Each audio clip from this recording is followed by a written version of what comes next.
उत्तराखंड का अगला मुख्यमंत्री कौन होगा, इसका जवाब कल मिलने की उम्मीद है। कल यानी कि 20 मार्च को भारतीय जनता पार्टी के विधानमंडल दल की बैठक है। सभी विधायकों को देहरादून पहुंचने के निर्देश दे दिए गए हैं, यानी 47 के 47 विधायकों को देहरादून आने को कहा गया है। इन विधायकों की बैठक में ही तय होगा कि अगला मुख्यमंत्री कौन होगा। बतौर पर्यवेक्षक रक्षा मंत्री राजनाथ सिंह भी उत्तराखंड पहुंचेंगे, देहरादून पहुंचेंगे। उनके साथ मीनाक्षी लेखी भी रहेंगी और इसके साथ साथ जो प्रदेश के प्रभारी हैं वो मौजूद रहेंगे। जो चुनाव प्रभारी जिनको जिम्मेदारी दी गई थी वो भी बैठक में मौजूद रहेंगे।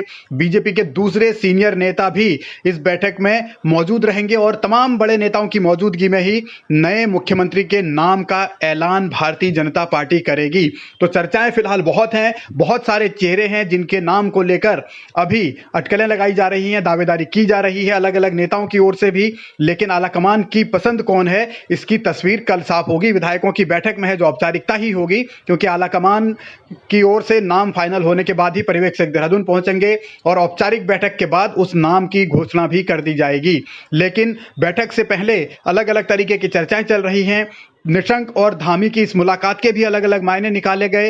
ये तस्वीर बहुत कुछ कहती है, इस तरीके की चर्चाएं हुई। मुख्यमंत्री को लेकर भी इन तस्वीरों के जरिए कुछ संदेश टटोलने की कोशिश की गई। लेकिन सियासी तौर पर बीजेपी के भीतर इस वक्त अलग अलग तरीके की चर्चाएं हैं, अलग अलग सवाल उठ रहे हैं, अलग अलग मांग भी उठ रही है।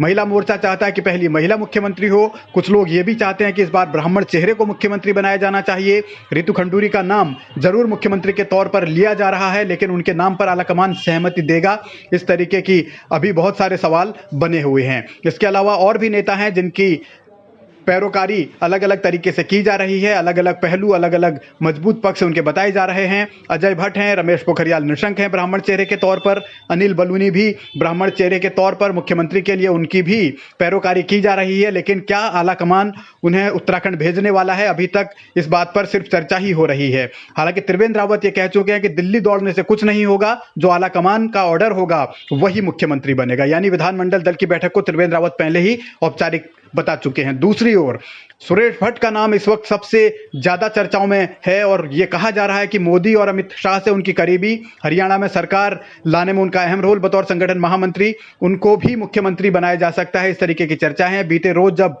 बंशीधर भगत को दिल्ली बुलाया गया तो क्या उनसे चर्चा हुई, इस बात को लेकर भी तमाम अटकलें हैं, क्योंकि सुरेश भट्ट भी काला ढूंगी से चुनाव लड़ना चाह रहे थे। इस तरीके की चर्चा है। और जब बंशीधर भगत काला ढूंगी से जीते हैं तो उनको दिल्ली बुलाने के क्या मायने हो सकते हैं, अब इसके भी संकेत निकाले जा रहे हैं।